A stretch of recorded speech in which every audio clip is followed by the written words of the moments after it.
Well, greetings, everybody, and welcome to the Duerrisms podcast, as presented by our great friends at Advanced Physical Therapy. Back in the house is the editor of Muddy River Sports, Matt Schuckman. If you haven't checked that out yet and you're a football fan and you haven't taken the Pepsi Challenge yet with the website, do yourself this favor. I know Fridays are busy, whatever. Get to the site on the weekend. That's when Matt's doing some of his best work with high school football. You're getting a chance to kind of get all of the takes that nobody else sees elsewhere. You've had a couple of days to digest it and really break it down a little differently. Well, the interesting part of it is you go through Friday night and everybody's, media-wise, we're running around. We want to get the scores. You want to get the highlights. We want to get everybody updated. We're posting to Twitter. We're posting to Facebook, posting to our websites. And you're getting the news out there as quick as you can. Saturday, you can digest. Okay, what happened? How did it happen? Who looked good? Who didn't look good? Well, why did Highland shut out Clark County 36-0?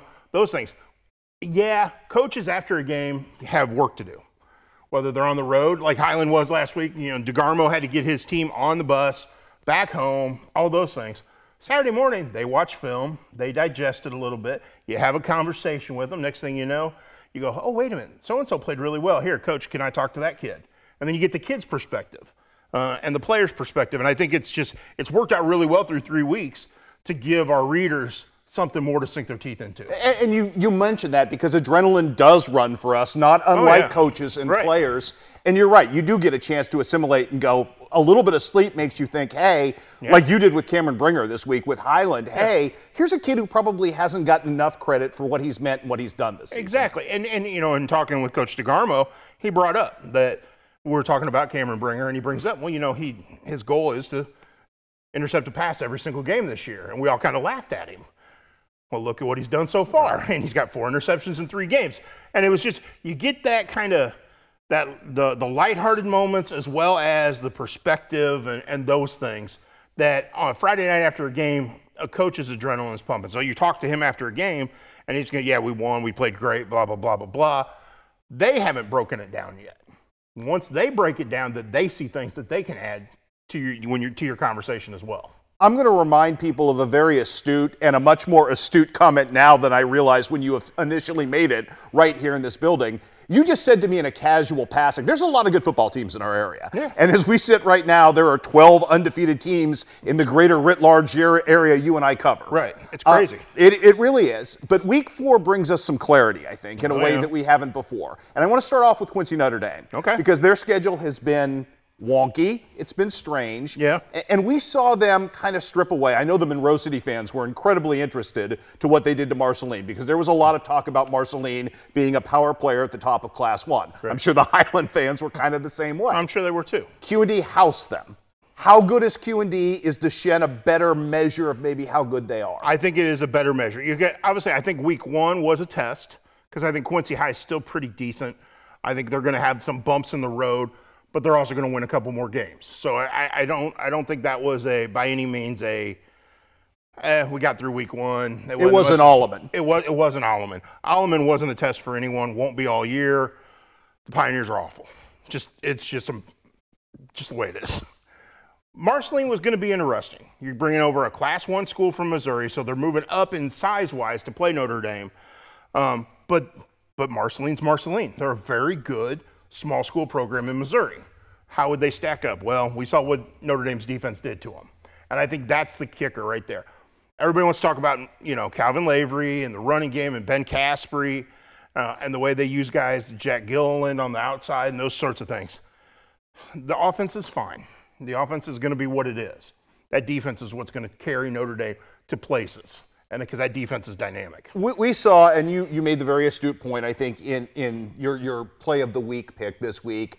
Hey, it was Ben Caspary with the pick 6 interception. He almost had 2 of those in the first half in that game. Yes. Caspary, and if you see it on film, it looks different than live. He's a different kind of closing fast, is he not? He is. He is, but he reads the play so well. And I think that's the thing. It's the instincts that Ben Caspary has, that Zach Friedersdorf has. You can talk about the Dalton Millers and the Elliott Mosses at linebacker and the way they get pressure up front and the way they get to the quarterback, but it's the way those guys in the back read the play, read the pass, instinctively go to the ball And then once they make a play, then their athleticism takes over. And they can go get a ball that's thrown high. They can go get because they're able to jump and their athleticism. And then when they come down with it, then it's off to the races. But I think it's so much, those guys have been part of that defense now for 3-4 years that everything's instinctive. They just know where to be. You brought up Highland. Yes. And if you want to be a team at the top of the Clarence Cannon Conference, you've got to jump an echelon.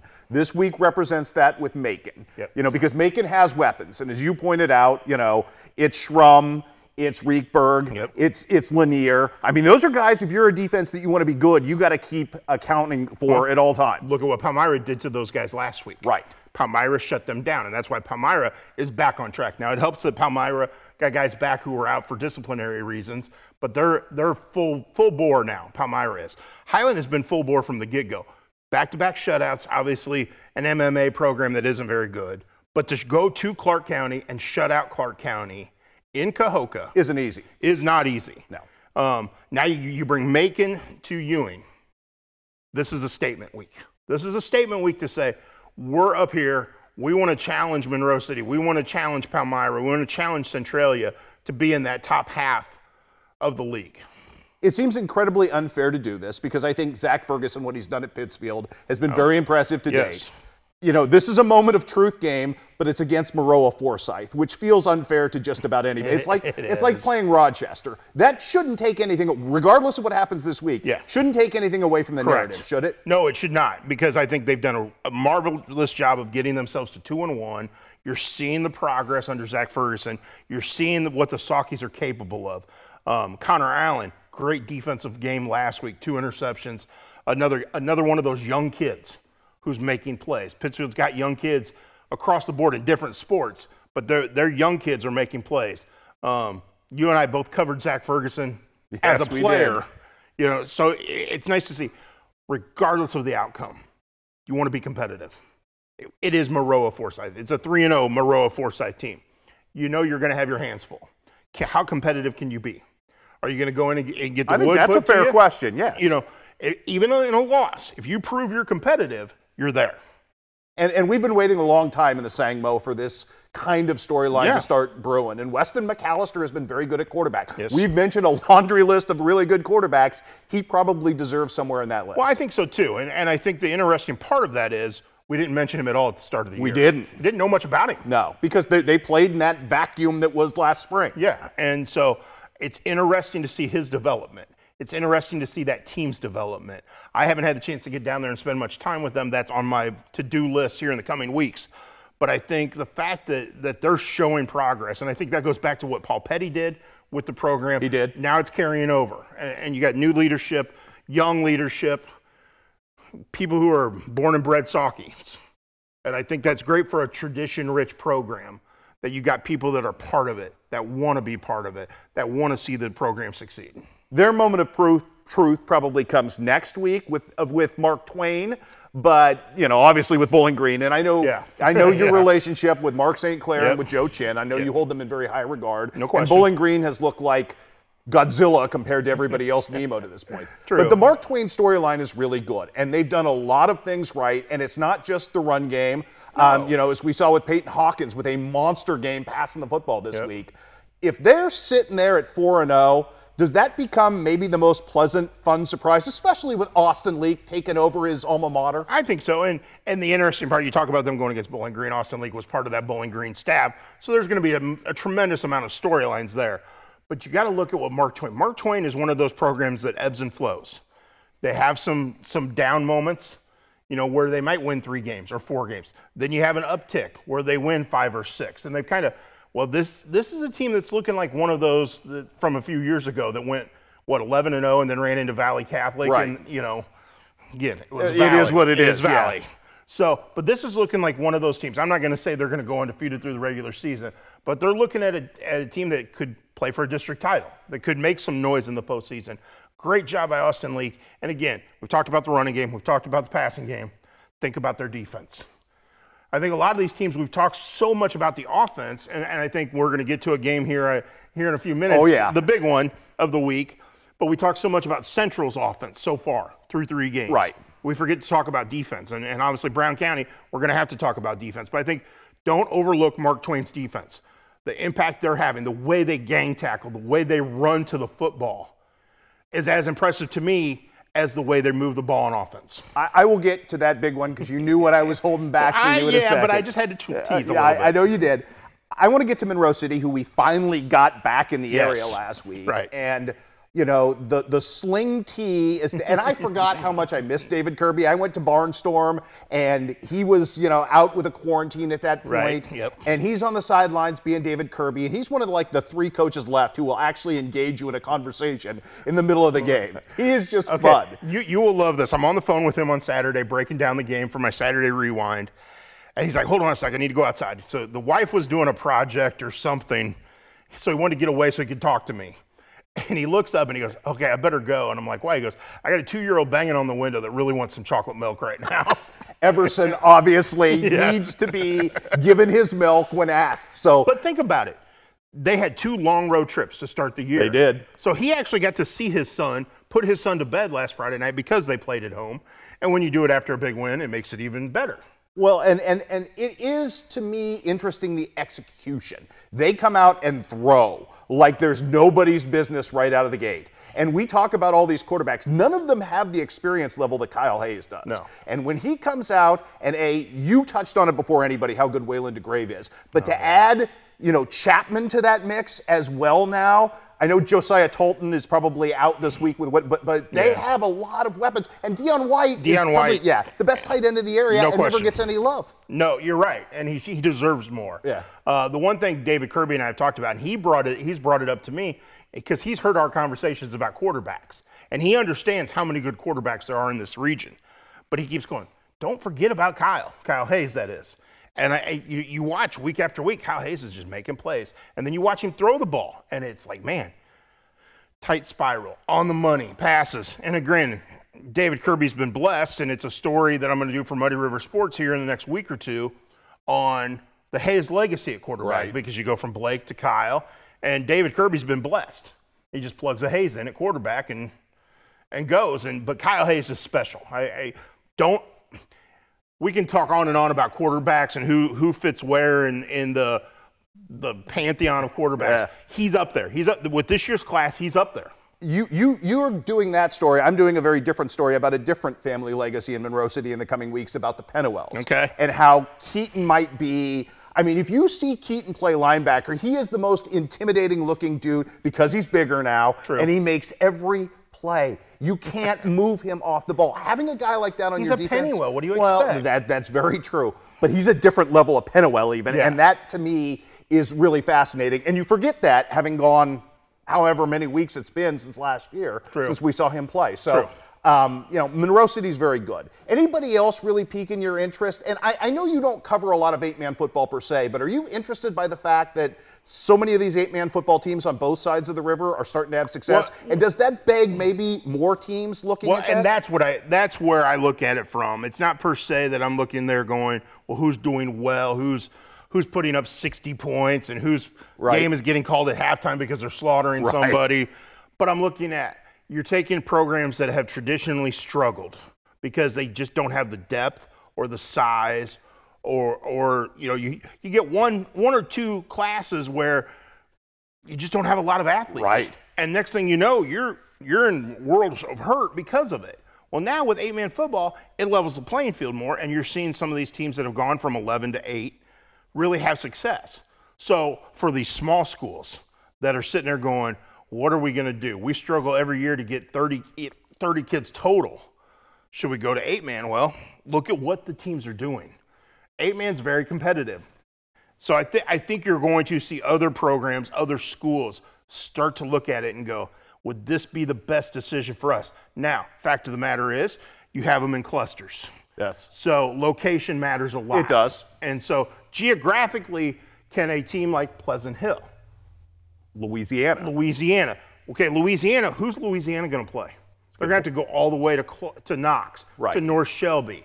You know, go down to, and I'd be honest, I don't know how many 8-man teams there are in the St. Louis region, but your travel expenses would go up if you do that just because there's nobody around you. I asked somebody this week about the idea of a super conference between Illinois and Missouri. Now that you've added Bushnell, now that you've added West Prairie, that you have the potential for some other teams along with Knox and North, and they said they didn't think IHSA Misha would ever kind of let that happen. Probably not. So it's just interesting to me what your thought process was on, do you think you see it expanding? Well, I think school boards, I think administrators, I think coaches have to sit down and look at the product and go, are we giving our kids the best opportunity for success, for growth, for maturity by putting them in this situation, whether it's 11-man or 8-man? What's the best for our kids, for our student athletes? How can they, one, succeed? How can they grow, from the process? And going out and going 0-9 every year and getting your head bashed in and going, I want to quit, does that do anything for a kid in his future? But if you go out and go, okay, so we're going to go away from 11-man, go to 8-man, maybe we do go 0-9. Maybe we go 9-0. Maybe we go 4-5. But somewhere in there, we're going to give them a better opportunity to play on a level playing field and learn what it's like to have success. I want to talk to you, and you kind of invoked it earlier before we get to the big payoff here. I want to talk to you about Palmyra, and I don't know how much you heard about it before last week, but I did hear some people throwing some dirt on the Palmyra Panthers after the 0-2 start. Last week kind of hopefully silenced that talk? To me it did, because you go to Macon and beat up on Macon, which was getting votes in the state poll, and those sorts of things. Now, what you got to remember is it's not just because players came back from a 2-week layoff. Yes, that helps. Certainly when you put a Colin Arch in a quarterback and with the athlete he is and do things, that makes a big difference. But it's the Kevin Miles factor. I'll go back to it over and over again. They could have 3 wins going into district, and I would still put my money on Kevin Miles' approach. He knows how to get a team ready. He knows how to build a team throughout a season. He knows how to take a team that is depleted by graduation and build them up. And I think you saw last week, not only with Colin Arch doing what he did, but you saw the way Nolan Richards ran the ball. This team is getting better week by week. Now, they got a big one next week. Every week's big now because they're in the middle of CCC play. But next week's the Mayor's Cup. Right. So that one will tell us a whole lot more about both teams. But I think you're starting to see the Palmyra of what we all kind of know and expect. I thought it was going to be 3 or 4 weeks in till we started seeing that. I think we were going to be 4 or 5, excuse me. Week 3 is when we started to see it. So we're starting to see that change, which I expected because, again, Kevin Miles is at the helm. He knows how to do this. Do you think we got spoiled last year? Because people forget that traditionally Palmyra offenses have started slowly in the first couple of all those years that they lose to Macon in week 1 and then come back and go on their run late in the season. They were just so loaded last year. They were. Again, and that's why I look at like a Highland this year. They're not building toward next year or beyond. They built toward this year by the way they built. So the numbers they're putting up and the success they're having, I'm not surprised by it at all, and I'm not shocked by it, and I'm like, okay, yeah, go. You should be doing this because you've started these guys since they were sophomores to make sure they were ready for this. And I think Palmyra's the same way. Last year we saw that with Palmyra. Those guys took some lumps as sophomores, as juniors. They had success, but they were primed for last year's run. So now you got to kind of start over, and you got to start cultivating that again. Now, it doesn't mean they're not going to go on a run this year, but you got to kind of have to build to it. WIVC North, is there a game this week? Go figure that. First of all, these teams come in on kind of different vibes. Camp Point Central has been incredibly impressive in everything they've done, even bouncing back from giving up a 3-touchdown lead to a good Unity team that I think you and I both knew was going to make a run in that game at some point or another. They have too many weapons. Too many weapons to be silenced. So the fact that they made it as interesting as they did, kudos to the Mustangs and kudos to the Panthers for responding to it. The fact that Central came out and punched and counter-punched and was up 22-0 in a blink, or it felt like a blink, was like, whoa, wait a minute. Yeah. So it was kind of like, okay, Central's for real. On the flip side, and again on Central, we've seen them put up big numbers, have big runs, and really good on special teams with kick returns and those sorts of things, as per usual. Right. On the other side, you've got a Brown County team that's now moved up to number 2 in the state rankings that is built on defense right now. The offense hasn't been... They've been wobbly. The offense hasn't been great. Right. But their defense has been stout. It has been. And you know, it's an interesting thing because I think people were dismissive of early because of some losses how good Triopia is. Yeah. Triopia can play some defense. No question. There's also pushback when you've got, you know, Adam Brockhouse and Rich Thompson calling against you. So I don't think I over-amplify the fact that Brown County had offensive struggles, but I do think it's something to take into account that they weren't particularly great last week and basically needed a bailout from Brody Woodward in the passing game to kind of get them the 2 touchdowns they got. What I'm anxious to see is who's more under control this week. Okay. You have an experienced signal caller at Brown County in Tate Fullerton. Right. Who's been through this. He's been through a Central Brown County game. Yes. He understands the moment. They've got a lot of other seniors around him. They're heavy with upperclassmen. They don't have a lot of depth. So that's one thing to factor in. But they should be able to handle the atmosphere and those sorts of things. How does Nick Moore respond? Nick Moore's been really good through 3 weeks for Central. He's a very poised kid, very mature kid for a sophomore at quarterback. It's a different setting when you're playing against Brown County and it's number 2 versus number 6 in the state. That place is going to be loud. It's going to be rocking. There's going to be a lot of people there.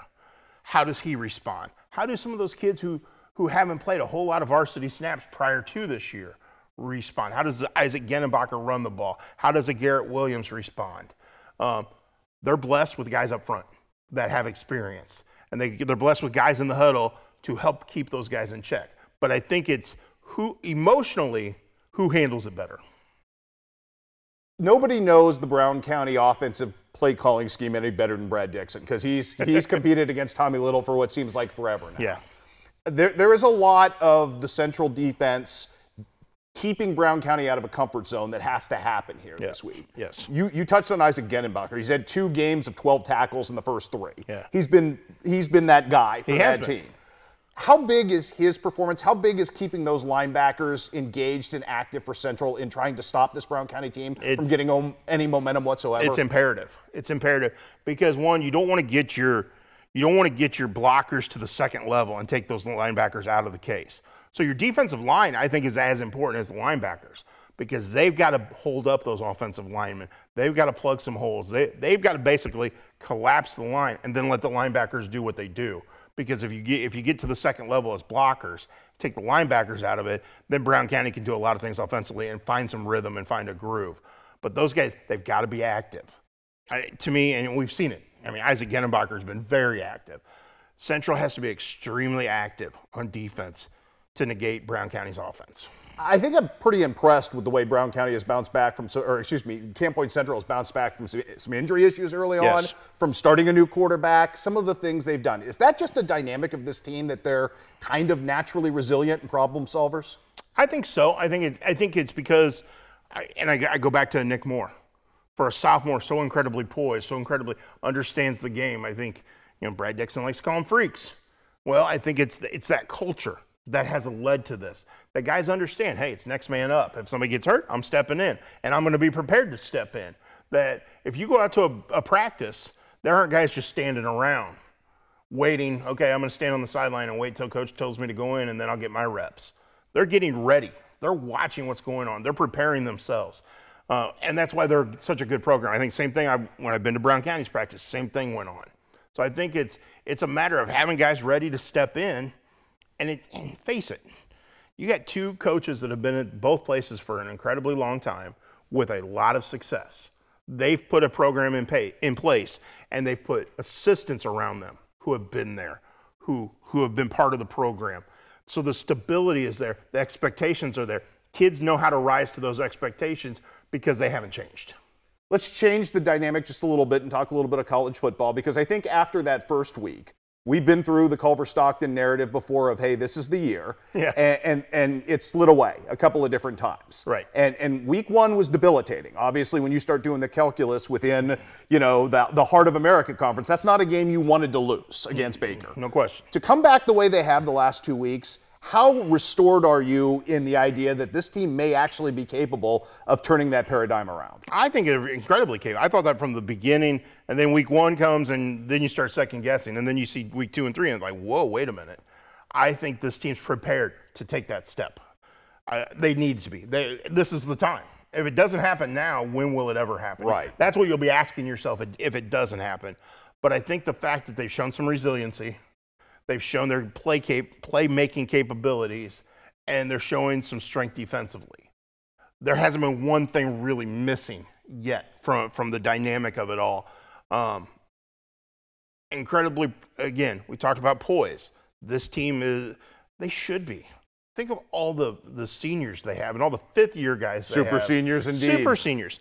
You know, this is it. This is what you expect from a group that's been together this long. And if they don't meet those expectations, then you start asking, well, why not? But right now they're meeting them. Where are you with Quincy University? Because you live in a different world than the rest of us because you've been tied for many years to some awful Quincy University offensive performances. And you don't get to leave at halftime like some of us get to do. Yeah. The first two games, there have been some really nice moments offensively.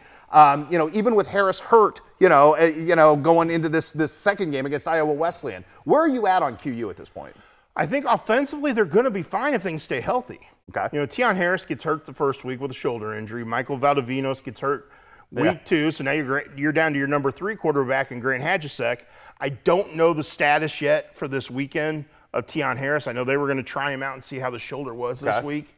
Is he going to be back this week? Is he not? We'll see. If so, then you start Grant Hadjasek, who has had his struggles with interceptions and getting the ball out quickly. A good athlete, seems to understand the offense.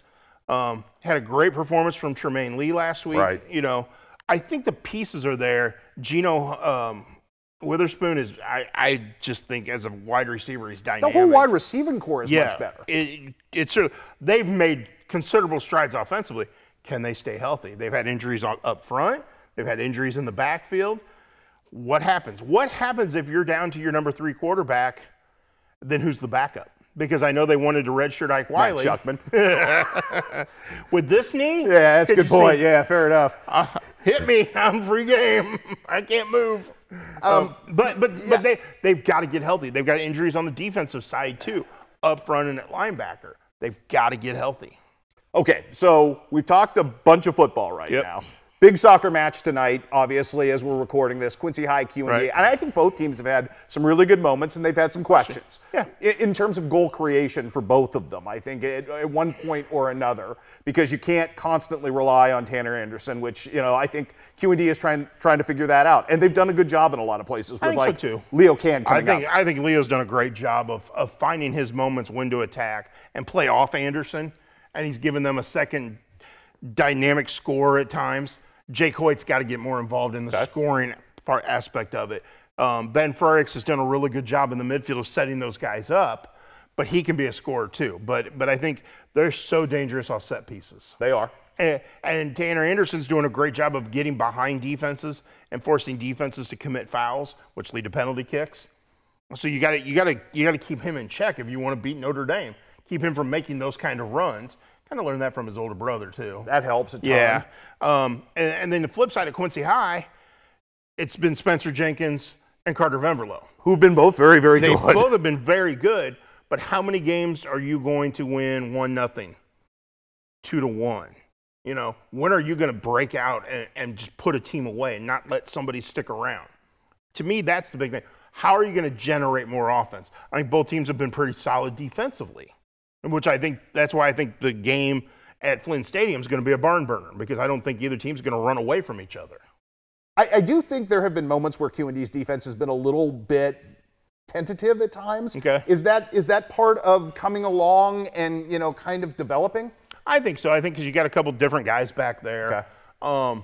But you say that, but then I watched them against Gateway Legacy, which probably that's the best team point, they're going to play on their schedule. And they gave up 3 goals to a team that gave up 5 last year. But then they tightened down and sucked it in and just let up nothing, and then came back and tied that game. And it was just like, that's the defense you want to see all the time. I don't think people realize how good Greg Reese is at in-game adjustment, too. I think that's a huge part of why they've been as successful as they've been. No question. And again, we go back to set pieces. I'll go back to set pieces with Quincy University soccer. And there's a name I'm going to throw out there. Keep in mind at both levels, Evans. Because if you watch Morgan Evans with the Quincy University women and you watch Brock Evans with the QND boys, both deliver great balls off set pieces. Well, that means a lot. We should have learned that lesson from Mitchell Murphy a couple of years ago. And speaking of Mitchell Murphy, how about we that? had a chance to watch Mitchell Murphy and Seth Anderson go head-to-head. And just as a moment for the area, it's pretty cool to hear all those St. Louis coaches talking about, St. Louis area coaches, I should say, Division I talking about Quincy and the restored luster on the soccer legacy. It's awesome. It's awesome. And it was funny watching the game the other night. I know you were there. And Seth Anderson scored the lone goal for St. Louis University.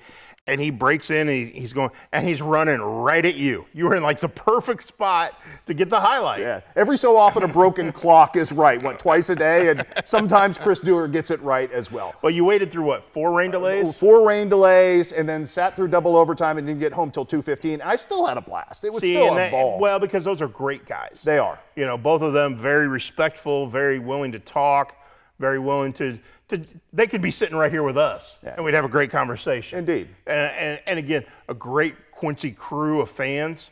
Oh, yes. Cheering loud. for both. Yeah, I mean, you got to love the soccer community around here and the way they support each other. Let me bring this full circle for you, because I think it's way too early to argue long term, but in terms of precociousness, the class of 2021 at Quincy Notre Dame, Jack Marth already has a GLVC Defensive Player of the Week nod 2 games into his career. Alex McCullough is a Missouri Valley Conference Golfer of the Week in his first event, and then you've got what Seth is doing. That's a pretty incredible testament to this city. It's great. It's incredible. And I'll go you one step further, not the class of 2021, but I was looking. Who's the leading attacker for the SIUE volleyball team? Sydney Hummert. Oh, wow. They've struggled. Their record's not great, but she is killing it with kills. She's among their leaders in blocks and among their leaders in digs. She's getting it done.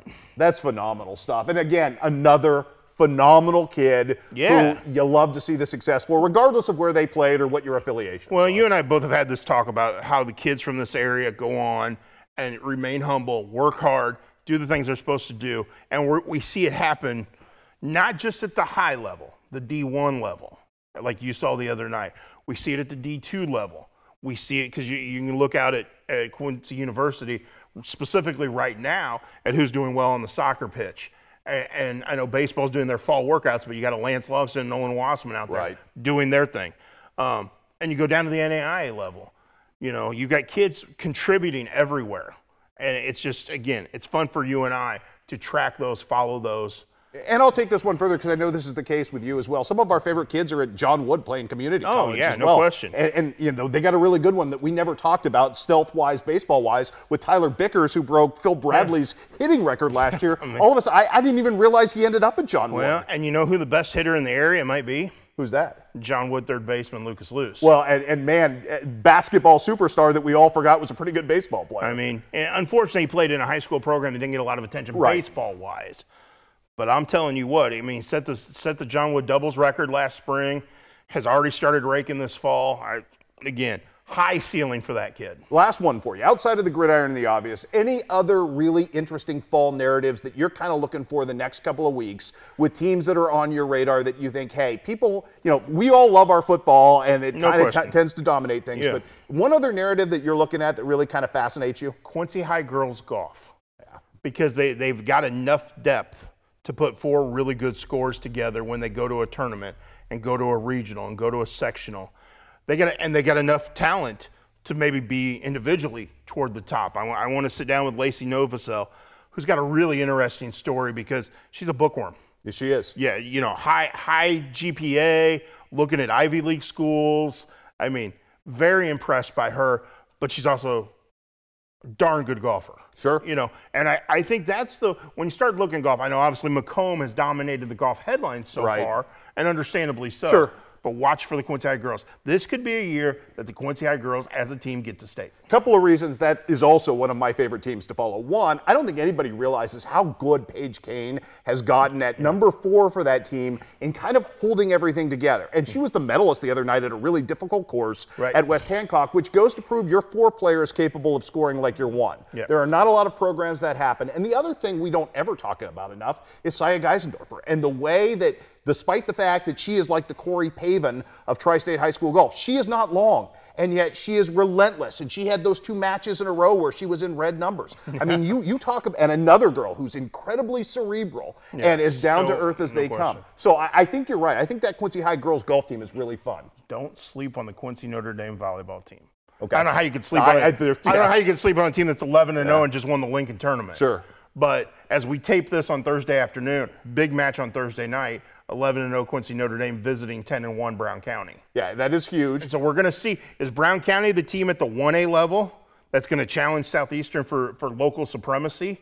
And I think Notre Dame, having beat Decatur St. Teresa twice, that's pretty impressive. In the Lincoln tournament, watch out. Well, and you still have Macomb to factor into all that volleyball fun as well. So the volleyball is a very high level as well in our area. Yeah, I think as we now switch toward the end of September, as we start moving toward October, means we're starting to move towards some postseason stuff. Yeah. And I think we're going to see the cream of the crop rise. Well, and who doesn't want to see Amanda Stevens on the same court with Abby Schreck at this point? I mean, it's just, wouldn't that be fun as well? Again, Matt Schuckman, always a pleasure to have you here. Yeoman's like work. If you get yourself to Muddy River. It is worth your time if you love local sports. This guy writes as good as anybody there is anywhere on the planet, let alone just within the tri-state. So thank you again, Matt Schuckman. And again, thank you to the great folks at Advanced Physical Therapy. We'll be right back here next Thursday for more fun with the Duerrisms podcast.